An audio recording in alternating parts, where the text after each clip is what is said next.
सुंदरपुर के एक साधारण से घर में शिवलाल और उसकी पत्नी कमला भूख और गरीबी के बोझ तले दबे हुए हैं। 2 दिन से उनके घर में चूल्हा नहीं जला। उनके चेहरों पर निराशा साफ झलक रही है और उनके दिलों में अनिश्चितता का डर घर कर चुका है। शिवलाल, यहाँ बैठकर गहरी सोच में डूबने से कुछ नहीं होगा। 2 दिन से हमारे घर में एक दाना भी नहीं पका। भूख से हाल बेहाल हो रहा है। हमारे बच्चे भी भूखे हैं। अब बताओ क्या करें? शिवलाल की आंखें नम हो जाती हैं। वह सिर झुकाए चुपचाप बैठा है। अरे कमला, मुझे भी तो भूख सता रही है, लेकिन क्या कहूं? जहां मजदूरी कर रहा था वहां काम खत्म हो गया। अब कोई और काम मिलना मुश्किल है। गांव में हर कोई अपनी परेशानियों में उलझा है। कमला फूट फूट कर रोने लगती है। उसकी आवाज में दर्द और हताशा साफ सुनाई देती है। कमला का दिल टूट चुका है। कभी वह गांव में अपनी उदारता और नेकदिली के लिए जानी जाती थी। लोग उनके घर की देहरी पर आकर मदद मांगते थे और वह खुलकर उनकी सहायता करती थी। लेकिन आज वह खुद एक वक्त के भोजन के लिए तरस रही है। भाग्य के खेल भी कितने निराले हैं। कल तक मेरे पास इतना था कि मैं दूसरों को उधार देती थी, और आज मेरे पास एक वक्त का आटा खरीदने के लिए भी कुछ नहीं। हमारे बच्चे भूखे सो रहे हैं और मैं उनकी माँ होकर कुछ नहीं कर पा रही। कमला की बातें शिवलाल के सीने में चाकू की तरह चुभती हैं। वह अपनी पत्नी को इस हाल में देखकर टूट रहा है, लेकिन उसकी मजबूरी उसे बांधे हुए है। उदास मत हो कमला, मैं कहीं ना कहीं से उधार ले आता हूँ। कुछ तो रास्ता निकलेगा। हमें हिम्मत नहीं हारनी चाहिए। उधार? कौन देगा हमें उधार? सारा गांव जानता है कि हमारी हालत क्या है। कोई हमें पत्थर भी उधार नहीं देगा। तुम्हारी बातें सुनकर लगता है जैसे तुम अब भी सपनों में जी रही हो। कमला की बातों में कड़वा सच था। सुंदरपुर में शिवलाल की गरीबी अब किसी से छिपी नहीं थी। गांव वाले उनके घर की ओर देखते भी नहीं थे, लेकिन शिवलाल का मन अभी हार मानने को तैयार नहीं था। मैं अपने छोटे भाई विजय की हवेली जा रहा हूँ। वह गांव का सबसे धनवान व्यापारी है। शायद वह हमारी मदद कर दे। उसके पास धन की कमी तो नहीं है। हाँ, जाओ। काफी दिन हो गए तुम्हें अपने छोटे भाई के हाथ में अपमानित हुए। जाओ, अपनी मन की मुराद पूरी कराओ। मुझे तो यकीन है वह तुम्हें मदद नहीं देगा, बल्कि और अपमानित करेगा। तुम भूल गए कि उसने आखिरी बार तुमसे कैसे बात की थी? कमला की बातें सुनकर शिवलाल का दिल और भारी हो जाता है। वह याद करता है कि कैसे विजय ने पहले भी उसका मजाक उड़ाया था, लेकिन भूख और मजबूरी उसे अपने छोटे भाई की हवेली की ओर ले जाती है। वह चुपचाप घर से निकल पड़ता है, कमला की आंखों में आंसू छोड़कर। विजय, सुंदरपुर का सबसे धनवान व्यापारी, जिसके पास धन दौलत की कोई कमी नहीं। उसकी हवेली गांव का गौरव है, लेकिन क्या उसके दिल में अपने बड़े भाई के लिए कोई जगह है? अरे आइए आइए, स्वागत है भैया। वाह, आज तो हवेली का रास्ता कैसे भूल गए। क्या बात है बड़े भाई? विजय, तू तो जानता है कि हमारी हालत इस वक्त कितनी खराब है। 2 दिन से घर में चूल्हा नहीं जला, बच्चे भूखे हैं। देख, हम पर दया कर और इतना धन दे दे कि हम बाजार से कुछ अनाज खरीद सकें। विजय ठहाका लगाकर हंसने लगता है। उसका हंसना शिवलाल के लिए तीर की तरह चुभता है। विजय का अहंकार और क्रूरता साफ झलक रही है। वह अपने बड़े भाई की मजबूरी का मजाक उड़ाने में कोई कसर नहीं छोड़ता। विजय की बातें सुनकर शिवलाल पुरानी यादों में खो जाता है। वह उस पल को याद करता है जब उनके पिता धर्मदास ने अपनी संपत्ति का बंटवारा किया था। यह वह पल है जब धर्मदास अपने बेटों के बीच अपनी संपत्ति का बंटवारा कर रहे हैं, लेकिन एक रहस्यमयी अंगूठी की कहानी अभी अधूरी है जो आने वाले समय में सब कुछ बदल देगी। मेरे बच्चों, लगता है मेरा अंतिम समय आ गया है। मैं चाहता हूं कि अब संपत्ति का आधा आधा बंटवारा हो जाए, इसलिए तुम्हें बुलाया है। पिताजी, आपको कुछ नहीं होगा। मुझे विश्वास है आप 100 साल से ज्यादा झेंगे। आप हमें छोड़कर नहीं जा सकते। धर्मदास शिवलाल को देखते हैं। उनकी आंखों में अपने बड़े बेटे के लिए प्यार साफ दिखता है। बेटा, यह संसार का नियम है। जो आया वह जाएगा। अब मेरी बात ध्यान से सुनो। गांव में जो हमारा 20 बीघा खेत है, वह मैं तुझे देता हूं। धर्मदास विजय की ओर देखते हैं। और विजय, तालाब के किनारे वाला 20 बीघा खेत तुझे देता हूं। मेरे 10 बैल भी आधे आधे तुम दोनों को देता हूं। अचानक धर्मदास को जोर से खांसी उठती है। उनकी सांसें और भारी हो जाती हैं। पिताजी, मैं अभी वैद्य को बुलाता हूँ, रुकिए। नहीं बेटा, मेरी पूरी बात सुन ले। एक बहुत महत्वपूर्ण चीज है जो मैं केवल तुझे। धर्मदास फिर से खांसने लगते हैं।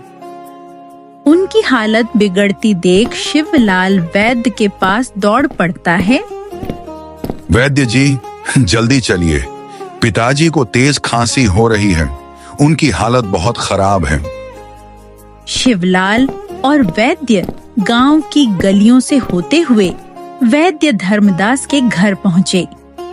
बाहर मूसलधार वर्षा हो रही थी और बारिश तेज हो रही है और शिवलाल का दिल डर से धड़क रहा है, लेकिन समय उसका साथ नहीं देता। शिवलाल, तुमने देर कर दी। अब तुम्हारे पिताजी इस संसार में नहीं रहे। वैद्य चला जाता है और शिवलाल फूट फूट कर रोने लगता है। उस दिन के बाद शिवलाल और विजय ने अपनी अपनी जिंदगी शुरू की, लेकिन धर्मदास की आखिरी बात अधूरी रह गई और उस अधूरी बात में छिपा था एक ऐसा रहस्य जो दोनों भाइयों की किस्मत को जोड़ता था। विजय का अहंकार शिवलाल के लिए एक तीखा तमाचा है। वह अपने बड़े भाई की मजबूरी का मजाक उड़ाने में कोई कसर नहीं छोड़ता। और फिर हमने अपनी अपनी जिंदगी शुरू की। तुमने पिताजी की सारी दौलत मिट्टी में मिला दी और मैंने मेहनत और चतुराई से उसे 2 गुना तिगुना कर लिया। आज मैं इस गांव का सबसे बड़ा व्यापारी हूं। विजय, सारा गांव जानता है कि मेरी किस्मत खराब है। अब मैं क्या करूं? बस यही बात है भैया, जिसकी किस्मत खराब है उसे मैं उधार नहीं देता। नियम तो नियम है, मैं उसी को उधार देता हूं जिसके पैसे लौटाने की उम्मीद हो। तुम तो उधार चुका ही नहीं सकते। चलो, नमस्ते। शिवलाल का दिल टूट चुका है। वह अपने घर की ओर लौटता है जहां कमला उसका इंतजार कर रही है। लेकिन विजय की हवेली में एक और कहानी शुरू होने वाली है। शिवलाल के जाते ही सरिता विजय से बोलती है, जेठ जी बड़ी आस लेकर तुम्हारे पास आए थे। तुम चाहते तो उन्हें थोड़ा उधार दे सकते थे। आखिर तुम उनके छोटे भाई हो। चुप कर सरिता, तू कुछ नहीं जानती। बचपन से पिताजी ने हमेशा बड़े भैया को ही प्यार दिया। मुझे हमेशा नौकरों जैसा बर्ताव मिला। तभी से मैंने ठान लिया था कि मैं उन्हें बर्बाद कर दूंगा। वह कभी नहीं जान पाएंगे कि उनकी किस्मत क्यों खराब हुई। देख ये अंगूठी, ये कोई साधारण अंगूठी नहीं, ये जादुई अंगूठी है जिसकी वजह से मैं इतना धनवान हूं। सरिता यह सुनकर चौंक जाती है। विजय की बातों से एक गहरा रहस्य खुलता है जो जल्द ही सबके सामने आएगा। यह अंगूठी तुम इसे इतने सालों से पहने हुए हो, लेकिन यह जादुई कैसे हो सकती है? ये मेरे पिता की आखिरी निशानी थी, लेकिन मैंने इसे अपने पास रख लिया। ये मेरी किस्मत का राज है और इसे कोई मुझसे छीन नहीं सकता। विजय का अहंकार उसे सच्चाई से दूर ले जा रहा है, लेकिन नियति ने उसके लिए कुछ और ही लिखा है। शिवलाल अपमानित होकर घर लौटता है। कमला उसे देखकर समझ जाती है कि विजय ने फिर से उसका दिल तोड़ा है। शिवलाल का घर अब उदासी का आलम बन चुका है। कमला अपने पति की हालत देखकर और टूट जाती है। मैंने कहा था शिवलाल, वह तुम्हारी मदद नहीं करेगा, फिर भी तुम गए। अब क्या होगा? कमला, मेरी हिम्मत जवाब दे रही है, लेकिन हम हार नहीं सकते। चलो जंगल चलते हैं, वहां फल तोड़ने से कोई नहीं रोकेगा। ठीक है शिवलाल, हमारे पास और कोई रास्ता भी तो नहीं।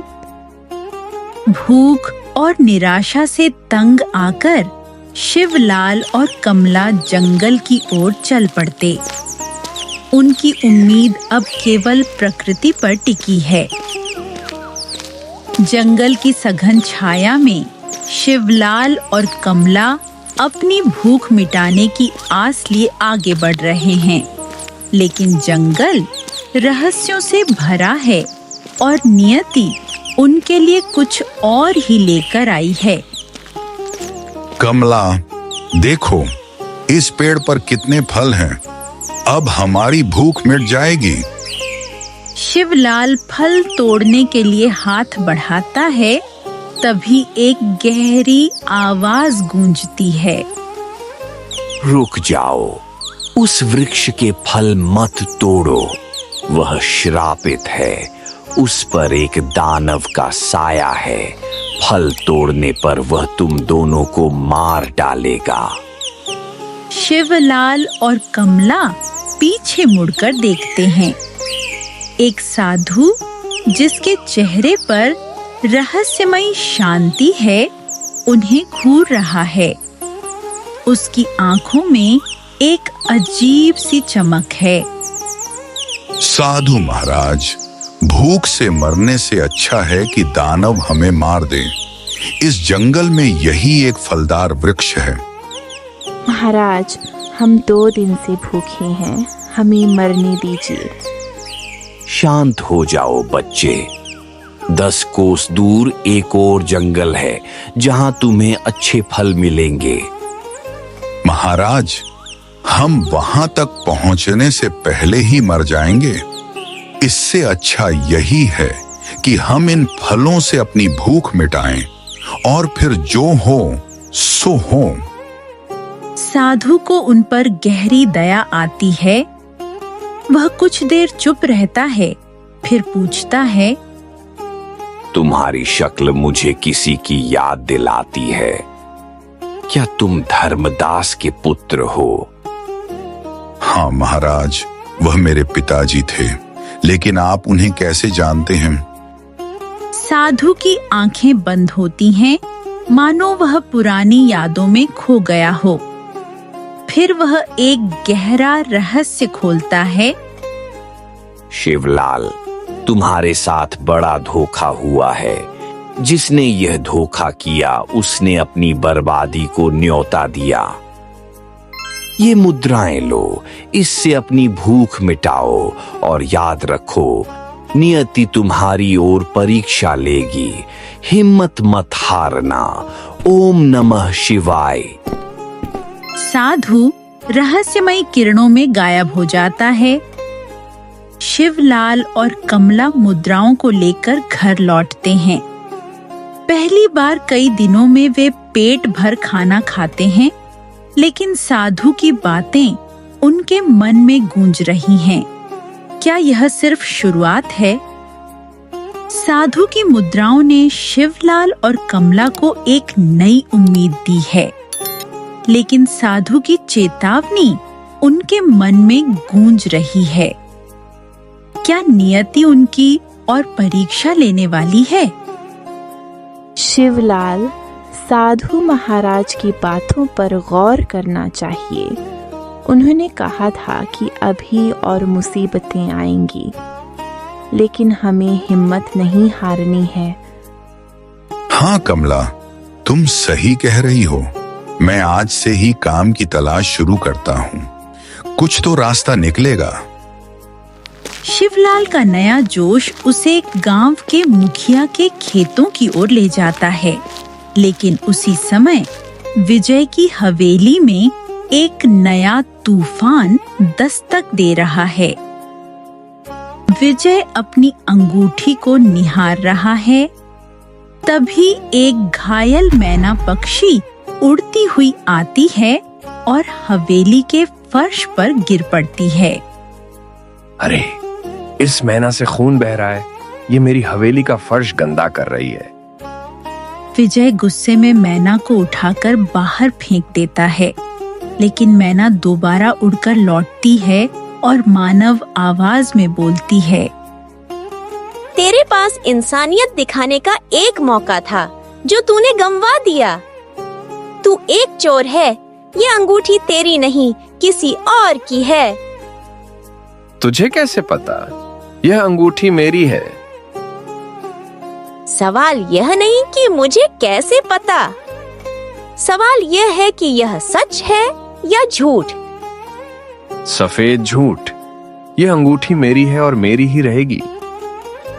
चिंता मत कर, यह अंगूठी ज्यादा दिन तेरे पास नहीं रहेगी। जो जिसकी अमानत है वह उसे जरूर मिलेगी।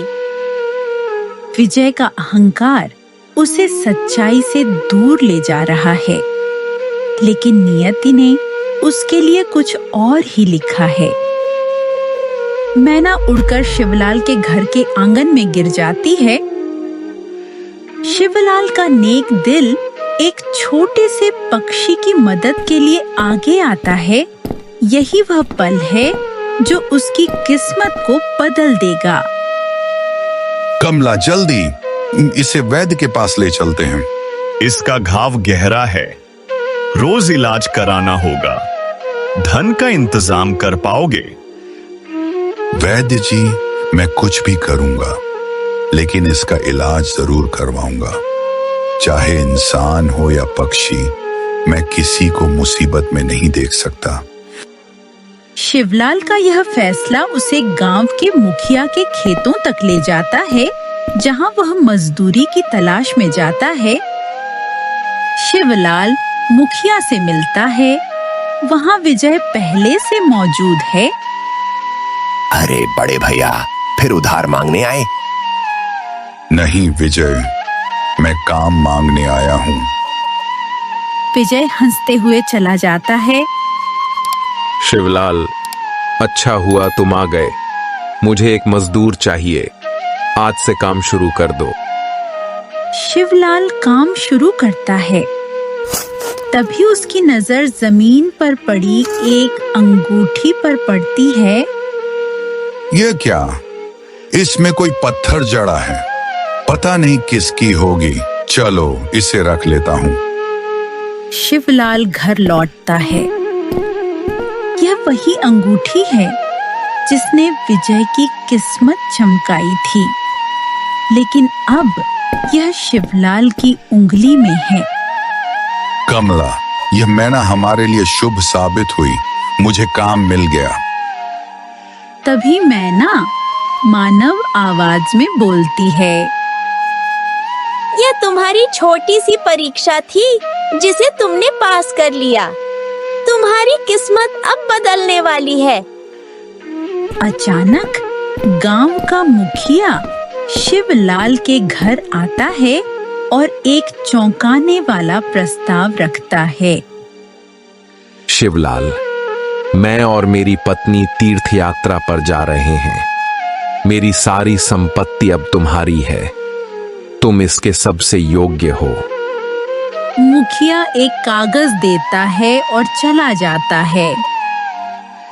शिवलाल और कमला अवाक रह जाते हैं। यह चमत्कार कैसे हुआ? क्या यह सब उस अंगूठी का कमाल है? विजय को पता चलता है कि उसका सारा माल समुद्री डाकुओं ने लूट लिया। वह बर्बाद हो जाता है। विजय की दुनिया उजड़ रही है। उसका अहंकार अब उसे सबक सिखाने वाला है। सरिता, मैं बर्बाद हो गया। मैंने कहा था अपने बड़े भाई का अपमान मत करो। अब देखो, मुखिया ने सारी संपत्ति शिवलाल के नाम कर दी और तुम कंगाल हो गए। अरे मेरी अंगूठी, वह मुखिया के खेत में गिरी होगी। चलो शिवलाल के पास चलते हैं। विजय और सरिता शिवलाल के घर पहुंचते हैं। अब सच्चाई का पल आ गया है। क्या विजय अपनी गलती स्वीकार करेगा? भैया, वह अंगूठी मेरी है, उसे मुझे दे दो। मैना अचानक साधु में बदल जाती है। मुझसे कुछ नहीं छिप सकता विजय। यह अंगूठी शिवलाल की है। तुम्हारे पिताजी इसे शिवलाल को देना चाहते थे। साधु सारी सच्चाई बताता है। कैसे धर्मदास ने यह जादुई अंगूठी शिवलाल के लिए रखी थी और कैसे विजय ने इसे छिपाया। भैया, मुझे माफ कर दो, मैंने गलती की। साधु महाराज, ये मेरा छोटा भाई है, इसे माफ कर दीजिए। शिवलाल का नेक दिल अपने भाई को माफ कर देता है। साधु रहस्यमयी किरणों में गायब हो जाता है। शिवलाल और विजय अब एक साथ रहने लगे हैं। शिवलाल की किस्मत चमक उठी है और वह सुंदरपुर का सबसे धनवान व्यक्ति बन गया है। नियति ने अपना खेल खेला। शिवलाल की नेकी और विजय की पश्चाताप ने दोनों भाइयों को फिर से जोड़ दिया। सुंदरपुर में एक नई सुबह की शुरुआत हुई, जहां भाईचारा और विश्वास फिर से जीवित हो उठा। स्टोरी अच्छी लगी हो तो प्लीज लाइक एंड सब्सक्राइब।